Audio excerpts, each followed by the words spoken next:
All right, welcome to the Young Turks. I'm so excited for the show today. I know, this is a weird show. It's gonna be a great show. Because we're both in a good mood. I know. Weird. We might not get anything done because I feel like when we're both in a good mood, we goof off. But look, this is why I'm in a good mood. You don't wanna miss the post-game show, guys. You don't wanna miss it. It's the moment that I've been waiting for years now, right? The grifters have been revealed. Sam Seder's done such a great job in outing all these grifters. Steven Crowder is the latest grifter to be outed by Sam Seder. So we're gonna talk about that on the show today. If you're not a member, don't worry, not a big deal. Super easy to become a member. Just go to tyt.com/Anna, 1N. Yeah, that's true.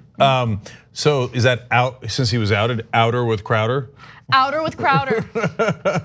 So anyways, we do have a lot of fun things for members today. Also, Kevin Smith on the program on Old School, actually, a little bit later tonight. Members get to watch that live and the entirety of the show. Only the members get the entirety. tyt.com/join. There's a huge drama with Kevin Smith that's going to get resolved tonight, and an unbelievable trifecta of coincidences. So that episode of Old School you should not miss. Okay, now speaking of things you shouldn't miss later in this program, here comes Warren. But hold, Hillary? I said it. We'll get to it in a little bit, okay? So a lot of drama on tonight's programming, okay? Let's do this. All right, let's start off with a Syria update. We're gonna start off with vegetables, okay? Because we need vegetables on the show. All right, let's do it. All right, so. There are now also fears about these detention camps, holding tens of thousands of ISIS fighters and their families. The Kurds say they now have to focus on defending themselves, not securing the camp. So why exactly did Donald Trump make the abrupt decision to pull US troops out of northern Syria, which effectively abandoned our Kurdish allies, which helped us fight ISIS in the country? Well, new reporting indicates that Donald Trump might have wanted to ease Erdogan's temper tantrum during a phone call right before Trump made this decision. Erdogan, of course, is the leader of Turkey, and according to new reporting, Sunday's phone call between Trump and Erdogan was held to try to ease the Turkish leader's fury that he didn't get a one-on-one meeting with Trump last month on the sidelines of the United Nations General Assembly. So they're having a conversation. Erdogan is upset. They're supposed to have a talk about Turkey potentially buying US weapons. And Trump is like, the way that I've read the story is Trump's like, how do I get off this call? This is unbearable, right? So Erdogan made it known to US officials that he was not happy. His only interaction with Trump during the gathering of world leaders in New York was at a large reception. One senior administration official said Trump's schedule during the UN General Assembly did not allow time for a meeting with Erdogan. So the US and Turkey have had a little bit of tension over the fact that Erdogan purchased weapons from Russia. And so they're supposed to hash all of this out. And according to NBC News, one former US official said, he was really slighted, meaning Erdogan was slighted, so Trump tried to smooth it over. So what do you think Erdogan wanted? He wants the US troops pulled out of northern Syria. So when Trump called Erdogan to smooth things over and offer a White House visit, that wasn't good enough. Erdogan wanted more than a White House visit, and there is some suspicion that one of the things that he wanted was for the US to pull out so Turkey can do a military operation in near the border to create like a buffer zone between Syria and Turkey. And they see the Kurds, Turkey sees the Kurds as terrorists. So, a couple of things. First of all, it's not a suspicion. They definitely want to go into northern Syria. Second of all, the Turkish government would say some of the Kurds in northern Syria, the ones that are linked to PKK, which is a terrorist organization. So there's this interesting dichotomy now. Normally, anyone who's an ally of the United States, if they call someone a terrorist, it's over. All the major news media call them terrorists, and we're never debating that issue again. But now since America has allies in Turkey and the Kurds, all the major media are like, okay, what does the White House say is our propaganda talking points? Oh, what Turkey calls the terrorist organization of PKK. That's interesting. Anyway, and if you notice, Nikki Haley said hashtag Turkey's not our friend. Now she was the US ambassador to the United Nations. For her to say that is quite undiplomatic. So I'm giving you that as background because this is a complicated issue. And one of the sides here is the military industrial complex / Saudi Arabia / Israel, that alliance that is not happy with Turkey and wants to say, even though they're a top NATO ally, they're not our friend and we should hate them. There's that same group says we should stay in Syria forever. So they are wrong, I think, on both of those counts. On the other hand, what Trump did in allowing Turkey to roll into northern Syria is a terrible idea. So you're allowed to be nuanced on issues. Unfortunately, most of the people in the establishment are wrong on both counts. They either say the neocons are fantastic and Kurds are our friends, but Turkey's not our friend, and we should stay in Syria forever. No, don't agree, right? And then the other side says, no, we should get out of Syria. Trump is right. So let's just get out, blundering our way out of there without consulting with anyone, etc. Although that's a smaller faction, to be fair, mainly right-wing Trump MAGA heads. But yeah. So look, the relevant two things here. Furthermore, is one, he did not consult even with our own military. The military gets a call in the middle of the night saying the president has an order to evacuate, and they're like, what? Because of course the president, as usual, didn't check with anybody. Now, that leads to the most relevant point, which is what Anna's alluding to here. And this is a well-known personality trait of Donald Trump. Despite appearing to be a tough guy and firing people on a regular basis and being known earlier in his reality show Clown Days, as opposed to the president Clown Days, his catchphrase was "you're fired." But in reality, according to all the reporting with people who worked at the Trump organization in the White House, he actually does not like face-to-face conflict. He shies away from it, he's scared of it. So Erdogan did something that no other leader has done, and it worked actually fairly brilliantly. He yelled at him. Most other leaders go in the opposite direction. They kiss his ass. That's true. Right, and they go, oh my God, Mr. Trump, you are the greatest, I learned everything from you. You are the best of the best. And he's like, oh, okay, maybe I give you something, right? But if you get stuck in the middle, then you're not gonna get anything. But Erdogan went over the top and he's like, no, you're being terrible for not letting me into northern Syria. You know what he was doing? He was gaslighting Trump, right? And Trump doesn't like personal conflict. So he's like, okay, fine, take northern Syria, okay, fine.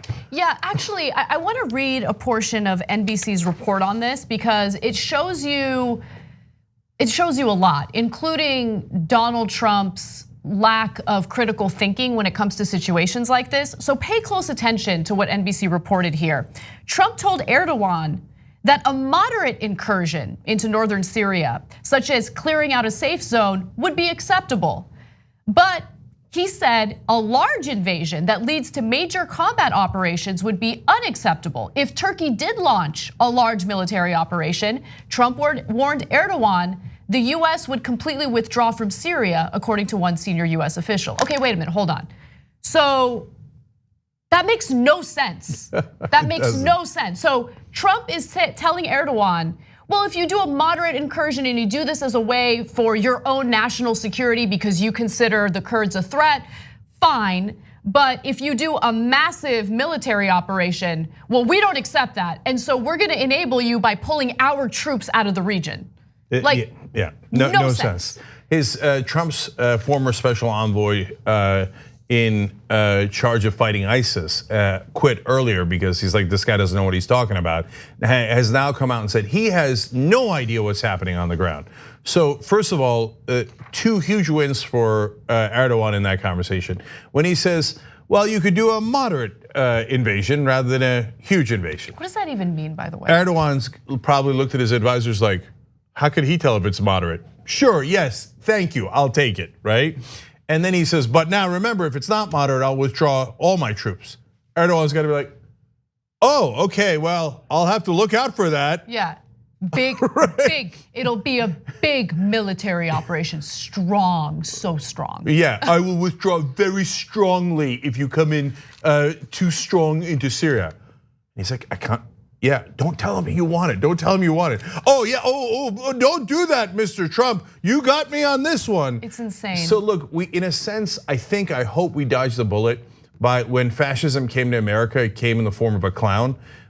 Because people who are better at this game of being authoritarian, like Putin and Erdogan, they're much savvier than Donald Trump. So if you notice, those are the two guys, and even Kim Jong-un, who's so young, but maybe a natural born dictator, comes in and they play him so easily. I mean, they got him on a string. So Russia seems to have some sort of special relationship with Trump, let's put it that way. That makes it easier. But for Erdogan to play him like the fool that he is here I mean, you gotta hand it to him. I don't want Turkey to go into Syria. I think it's the wrong policy, but man, Erdogan schooled him. So there's one other part to this that I wanna make sure you guys know about. Now remember, following backlash that Trump received for his abrupt decision, and he got the backlash not only from Democrats, but also Republicans who just want perpetual war. He backpedaled a little bit by saying on Twitter that if Turkey goes through with this military operation, he's gonna destroy their economy, he'll obliterate it. Well, then today he switched gears a little bit and was a little softer on Turkey, and I want to share that with you. First, a US official who spoke to NBC News said, quote, "Even Trump is starting to realize that maybe he didn't handle this too well and is maybe trying to walk it back. I think you're going to see some backpedaling." Now, he does backpedaling and then forward pedaling and then backpedaling again. And here's the example. Here's what he tweeted recently. "We may be in the process of leaving Syria, but in no way have we abandoned the Kurds." That's exactly what he did. He did abandon the Kurds, who are special people and wonderful fighters. Likewise, our relationship with Turkey, a NATO and trading partner, has been very good. Turkey already has a large Kurdish population and fully understands that while we only had 50 soldiers remaining in the section of Syria, we had 1,000, not 50, and they have been removed. Any unforced or unnecessary fighting by Turkey will be devastating to their economy and to their very fragile currency. We are helping the Kurds financially / weapons. But that's just not true. We have literally abandoned the Kurdish fighters who have assisted us in the fight against ISIS in Syria. So everything he says sounds like he just learned it because he just learned it. So he's like, did you know that Turkey has a large Kurdish population? Yeah, actually. Now, like you might not have known that because that's not your expertise, but anyone who has a foreign policy experience knows that. And a normal president would have been briefed about that before the call with Turkey's president. Did you know that the Kurds are actually good fighters? Yeah, I mean, we all pretty much knew that when they kicked ISIS's ass on our behalf. And every part of what he says, like yesterday, so somebody was saying today, Turkey and Kurds are a natural enemy. First of all, what does natural enemy mean? Second of all, he even said out loud, somebody said today, in other words, somebody finally sat me down and told me the difference between Turks and Kurds. Like there's no, if you asked him 2 days ago, what's the difference between a Turk and a Kurd? Even the MAGA guys though, he had no idea. He had no idea. I thought his wisdom was unmatched. Great and unmatched wisdom. So yes, when this buffoon is making foreign policy, this is what we get. So last thing is, guys, the correct policy, because we want to be constructive here, is, believe it or not, what the Pentagon was working on. Way too slowly, and we want withdrawal as progressives. We don't want to get stuck in the Middle East, and a lot of conservatives agree with us. The great majority of the country agrees with us. But they were working on a safe zone where they could appease Turkey by really trying to the best of their ability to remove people doing actual terrorism against Turkey away from the border, while not violating the sovereignty of Syria and protecting the land of the Kurds. It's a very delicate balance, but this was a situation, and I would even say a rare situation, where the Pentagon was doing a pretty good job. And so they had a withdrawal plan. I would have expedited that plan, but I wouldn't have done it overnight. And so Trump came in here and ruined a good plan that they had, botched it, because he just doesn't know anything. It kind of reminds me of like spending the entire day carefully putting the show together and planning. And then Cenk comes in and abruptly changes things right before showtime. That is an unacceptable analogy. I'm just kidding. Okay. He only does that like 4 days out of the week. We got to take a break, though. I'm going to have a very strong response when we come back. No, seriously, Warren, big news about that, about Elizabeth Warren and Hillary. That's coming up. We hope you're enjoying this free clip from the Young Turks. If you want to get the whole show and more exclusive content while supporting independent media, become a member at tyt.com/join today. In the meantime, enjoy this free segment. All right, back on the Young Turks. Analytical writes in. Analytical. I like it too. Kevin Smith on Old School tonight. I might have to skip the gym just so I can watch it live. It's always a good idea to skip the gym. I don't know about that, but it is always a good idea to watch Old School live, which as a member you can do, of course. tyt.com/join to become one. Mr. Lundberg says Sam can make a sport of taking down all those right-wingers that spew nonsense, and I'll be cheering for him. Good on him. So we'll do that in the postgame, also for members. I am Sock says on Twitter, moderate incursion is like being half pregnant. Okay, and knowing Turks, they don't do many things in a moderate fashion. So when they do an incursion, it'll be significant, is my guess. And then the last story here is Chase Ibanez, one of the squad /Bernie 2020, writes in on Twitter. Trump-Erdogan story is just another example of Trump's negotiating prowess and reminded that he rose to national prominence by writing the book on the subject. I hope to meet him one day because I have some magic beans to sell him for the low, low price of $20 billion each.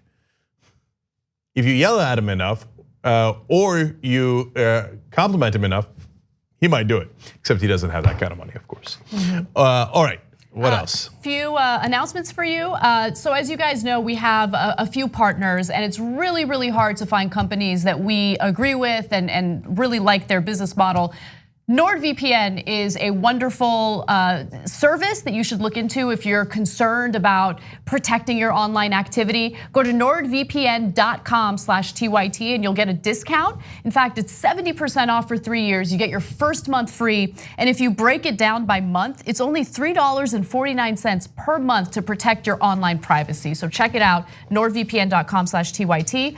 Also, we have a relatively new partner known as Doe. If you're like me and you're a little scared of investing, you don't know how to start or where to start, Doe can help you out. You answer some questions about your interests and they give you investing opportunities that align with your interests. So check them out by going to doe.com/TYT, download the app today and go through the process. It only takes about 3 minutes.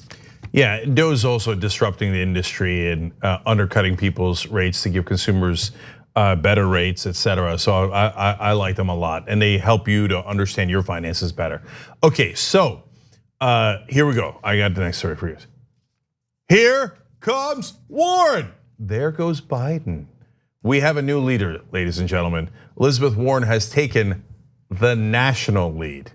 So she has taken the lead in Iowa, she has taken the lead in New Hampshire, and now in the Real Clear Politics polling average. It's not just one poll. We've already shared polls with you that had her leading nationally. Now the combination of all of the polls has Elizabeth Warren as your new front runner.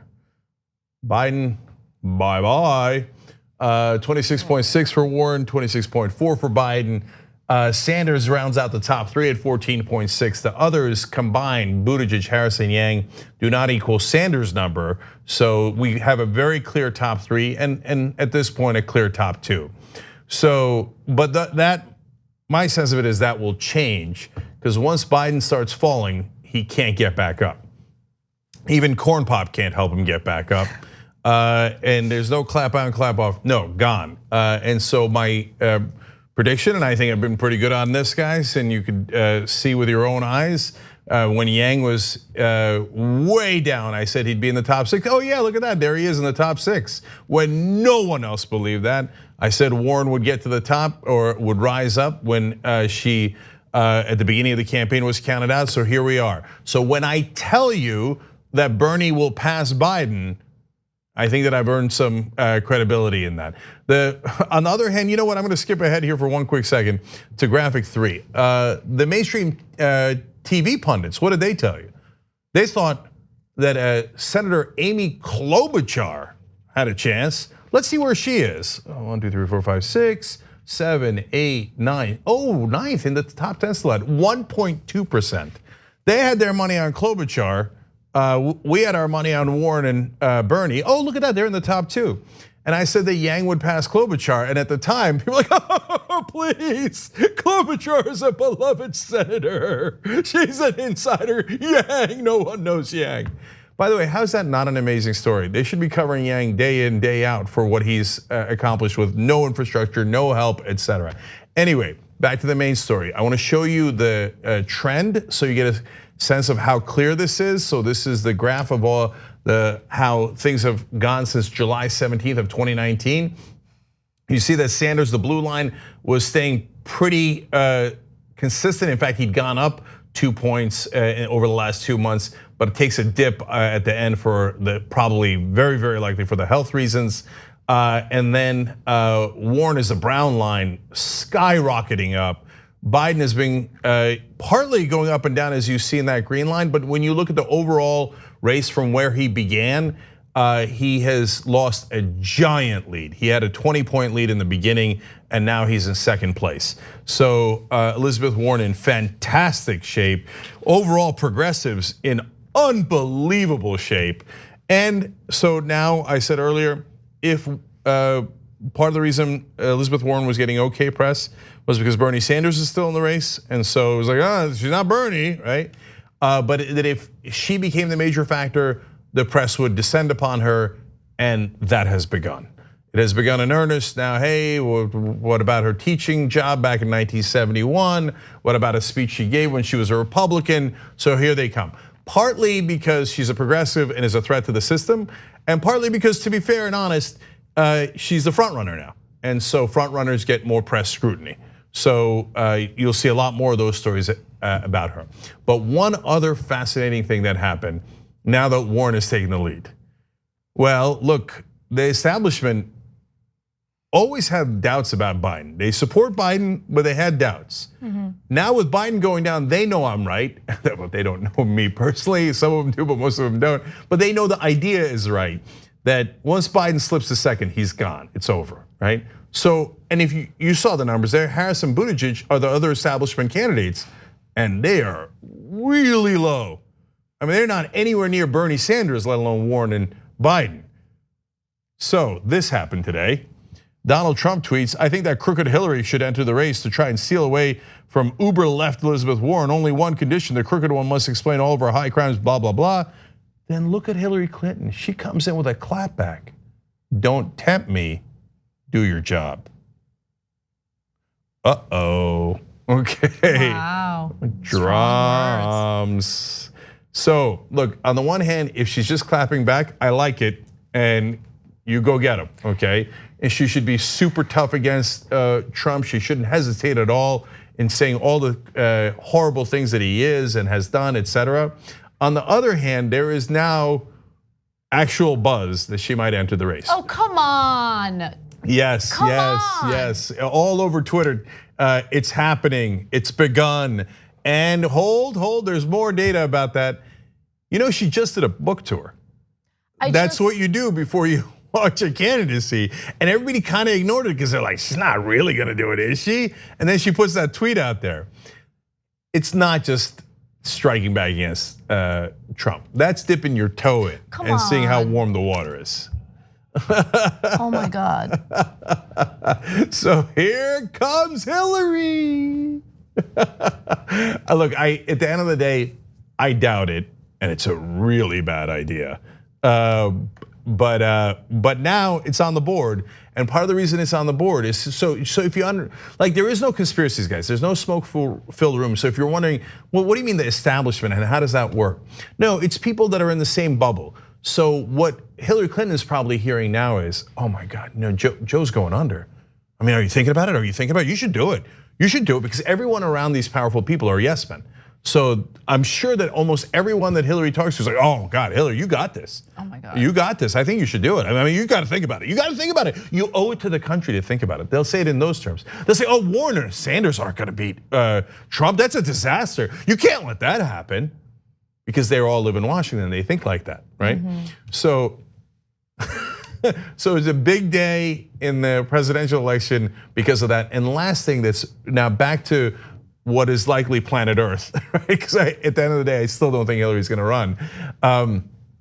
Is that, Dave Weigel, he's a really great, smart reporter from the Washington Post, tweeted, well, remember, it doesn't really matter. What he means by that is they vote by state. So if you're winning the national polling average, it doesn't matter at all within the primaries. It's how are you doing in Iowa, New Hampshire, et cetera. And Warren is doing great in those states. But he's actually, I think, a little bit wrong about that. And so it does matter because of free media. So Biden's #1 advantage was all the media got to say the front runner Joe Biden, Joe Biden, front runner, leading candidate, leading Democrat, Joe Biden. Now they technically cannot say that. They probably still will for a couple of more weeks, right? But for now, they would be empirically incorrect and perhaps purposely misleading, since everyone in politics now knows this. Anyway, so then what does Biden have left? And now Warren gets to be called a front runner. That makes a huge difference in people's perceptions as all the media repeat over and over and over again, Elizabeth Warren, the front runner, the front runner, the front runner. That gives her more credibility, legitimacy, and it makes people more comfortable in voting for her. Then maybe it shouldn't work that way, but that is how humans are. And so the more we hear her name associated with front runner, the more likely that people are, or a certain percentage of people are, to vote for her. So it's a double advantage for her. So this is a huge, huge day. That was a lot to process, and I'm feeling a lot of emotions. And so I'm going to process it and comment when I'm ready to comment. Because the one thing I will say is, look, I've been honest and open about who I support in this election. And seeing Bernie's numbers makes me incredibly sad. So that's not to say I'm not happy that Warren's beating Biden. I just wish that Bernie was beating everyone. So that's where I'm at, and that's why I don't want to say anything irresponsible, and we should probably move on. All right, look, then I'll say just this last thing, because you said that about Bernie. Don't count him out. I'm not, but it's just. I know, but listen to me. It's not just that, hey, we like him, he's a wonderful progressive, et cetera. And it's not even just that he's a fighter. Dude's been a rock for 40 years, right? But he is doing things that could lead to a comeback. So it's not over yet, the jury's not in yet, but if he keeps going in this direction, we're gonna have a comeback. And so then Biden's gonna keep fading. It's Warren versus Sanders.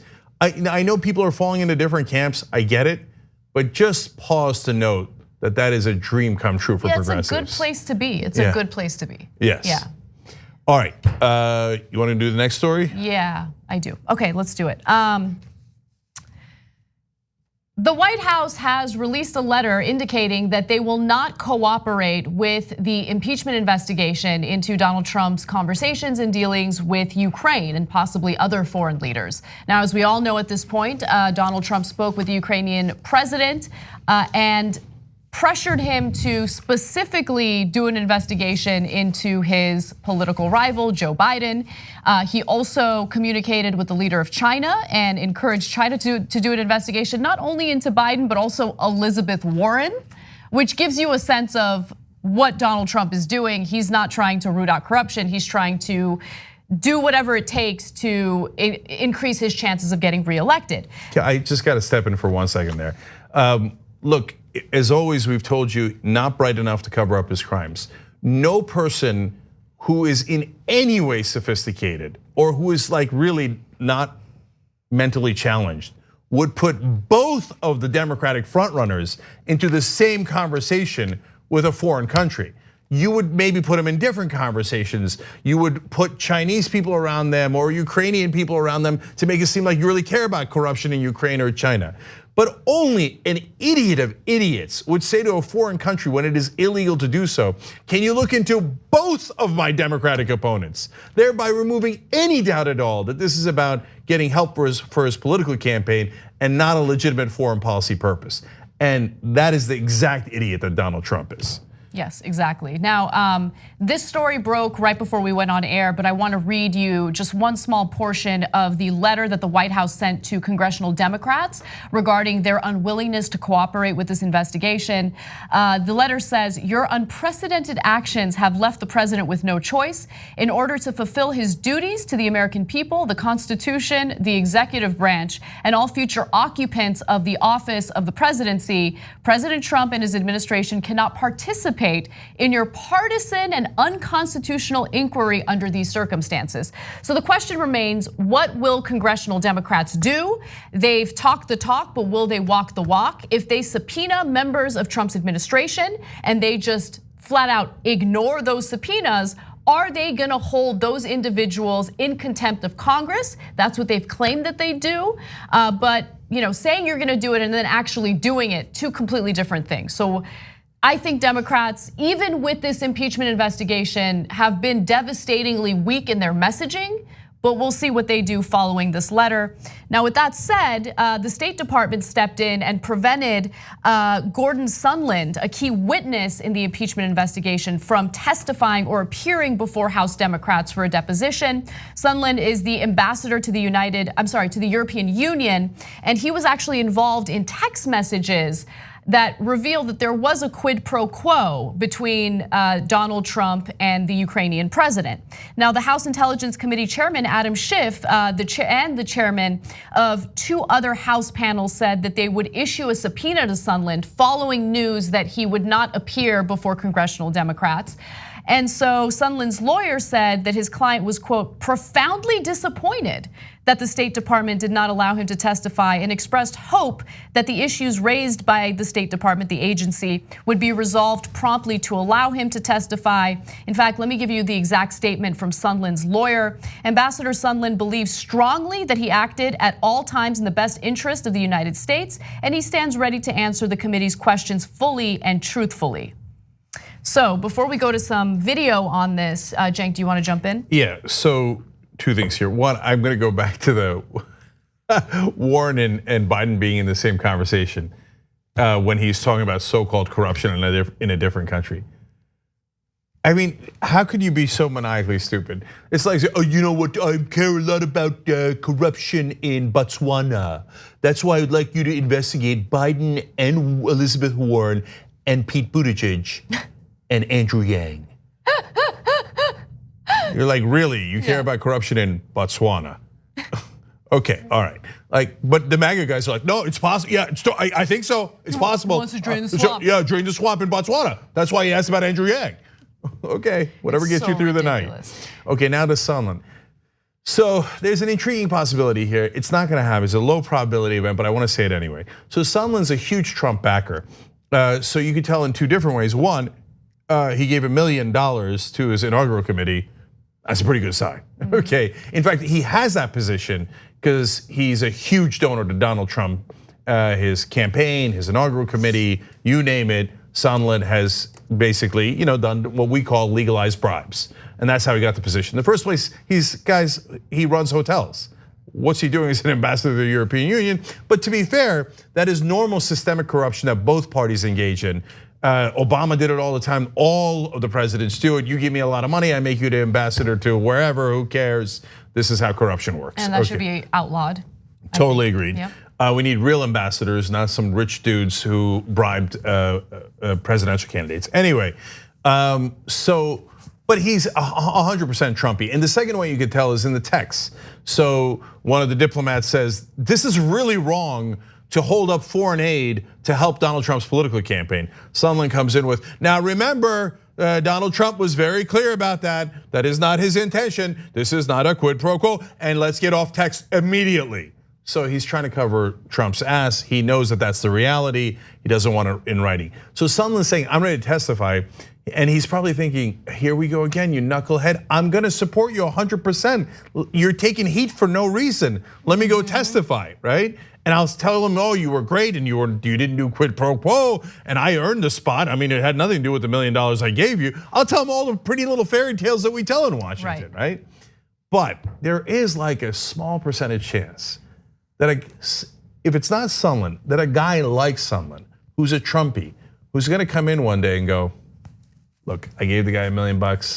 I liked him. I thought he was the right guy. We have business interests. They won't say any of that, right? But that's the prelude that everybody knows. But he did it. And if someone like guy says he did it, then he's in a world of hurt. Then Republican senators are in play. So it's a low percentage chance, but if a giant Republican donor who's now an ambassador, who is clearly 100% a Trump supporter, turns and says, I can't cover for him anymore. He asked for dirt on his political opponent, and we knew, and he told us it was quid pro quo, and we will not give the foreign aid. And I was surprised. I didn't think that that's what he was going to do. That's not what I signed up for. So the guy more likely to do that is Rex Tillerson. The problem is he's got dirty hands with Russia, and ExxonMobil. But he's dying to do it because he can't stand Trump. But somebody one day is going to walk in and go, he did it. So let me just comment on how ridiculous the double standard is for Democrats versus Republicans, right? First of all, let's say in your ideal scenario, this lifelong card-carrying member of the Republican Party comes out and says, and it's Trump supporter, comes out and says, no, Trump did it. You know what would happen with Senate Republicans and the very people. I do. Yeah. They would smear him, they would brush him off, they would do everything that they can to label him as a liberal, as some crony who's looking to destroy Trump's career, someone who might have a personal grudge, whatever. They'll do whatever it takes. But the point that I want to make is, if I were a congressional Democrat and I were serving in one of these committees, right? Like, I don't need to even wait for that, right? It already looks bad for Trump because he did it. There's so much evidence. There's overwhelming evidence. And it's not just about Ukraine, it's about China. I mean, he broke the law in front of everyone just last week. Chopper talk, we all remember it, right? Where he talks about China investigating his political rivals. It's out of control. So look, the reason why I bring that up is because you have these like weaklings, like Adam Schiff. And here you have the State Department and now the White House saying, no, we don't care. We're not gonna participate in this investigation. And so you should feel fire over that. You should be angry over that. Instead, you have Adam Schiff coming out with a statement that looks like this. Not only is the Congress being deprived of his testimony, the American people being deprived of his testimony today, but we are also aware that the ambassador has text messages or emails on a personal device, which have been provided to the State Department, although we have requested those from the ambassador, and the State Department is withholding those messages as well. We know that Ambassador Sondland had at least one discussion with a fellow diplomat on that very subject of why military assistance was being withheld. We know Ambassador Sondland was a key player in efforts to obtain a commitment from Ukraine to investigate a bogus conspiracy theory about the 2016 election, as well as Joe Biden and his son. And we know that the ambassador has relevant evidence on whether the meeting with the president that the Ukrainians desperately sought with President Trump was being conditioned on these investigations that the president believed would help his re-election campaign. What? Oh, Anna, the clip's over. It's kind of awkward, but the clip's over. Yeah. Okay. Okay. Yes. So that was Representative Adam Schiff making a bold statement. Okay, very, very bold. So a couple of things about that. They're in his head. So every little thing he says slightly wrong, Fox News is all over, and Donald Trump retweets 1,000 times.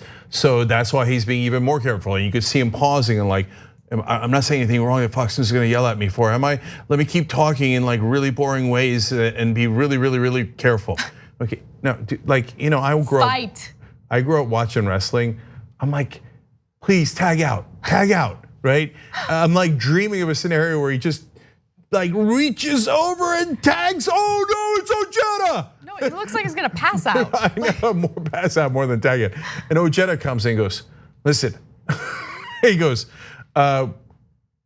Trump not need darken my doorstep with his lies and it is unacceptable behavior, okay? I can't accept that. And boom, and come in guns blazing. God, these Democrats. Anyways, so back to planet Earth. Look, you guys know me. I'm not naive about the Republican intentions. Of course, they'll lie on behalf of Trump. They'll do it in the most outrageous ways. They've done it the entire time we've been doing the Young Turks for 17 years straight. Finally, the mainstream media is like, huh? Like Chuck Todd's like, this Republican senator might not be telling me the truth. Really? Wow, isn't it? Okay, so that's not why I'm saying if you have a real solid Trump supporting Republican turn on him with critical evidence why the Senate Republicans might fold. No, they'll tell any lie. But guys, you look at what's happening behind the scenes. Okay, read between the lines. McConnell is nowhere to be seen. The turtle has gone into his shell. Now, normally McConnell would be breathing fire, telling lie after lie after lie, but you can't find McConnell anywhere. That means he's in a bunker calculating. And he did say that if this impeachment investigation goes forward and it gets to the Senate, he would have to allow for a vote. Yeah, that's telling. And now you've got Romney and Sass in those are two Republican senators starting to say, I don't know about this guy. Getting sassy. Classy Ben Sassy. Okay. God, his name should be Sassy and not Sass. It's so much more fun. Anyway, you know Susan Collins is nervous. The numbers in Maine are terrible for her. Cory Gardner in Colorado needs Depends. And so his vote depends on how his election is going to go, and it ain't going well. So there's, they are calculating. They are calculating about their own fate and their own seats. And so, right, and then you got Trey Gowdy, apparently, a huge Republican right winger, led all the Benghazi nonsense lies against Obama when he was, but now he's retired. He's a Fox News contributor. They asked him to be part of Trump's legal team, and he's like, no thanks. Don't want any part of that. Are you kidding me? It's the most high-profile case in the world. Any lawyer, and Gowdy's a lawyer, obviously would want to take part in that. Dershowitz's like, please pick me, pick me, pick me. And Dershowitz is saying, and Gowdy's like, no, you're toxic, not interested. Tick, tick, tick, tick, tick, tick, tick, tick. So you just need one critical guy, tiny little bit of straw on the camel's back. Okay, so, but we're not there yet, and it's probably not Sondland. So Trump, as usual, damaging himself for no reason by not letting his ally testify. Betsy DeVos might go to jail. We have that story and more when we return. Unacceptable, cowards.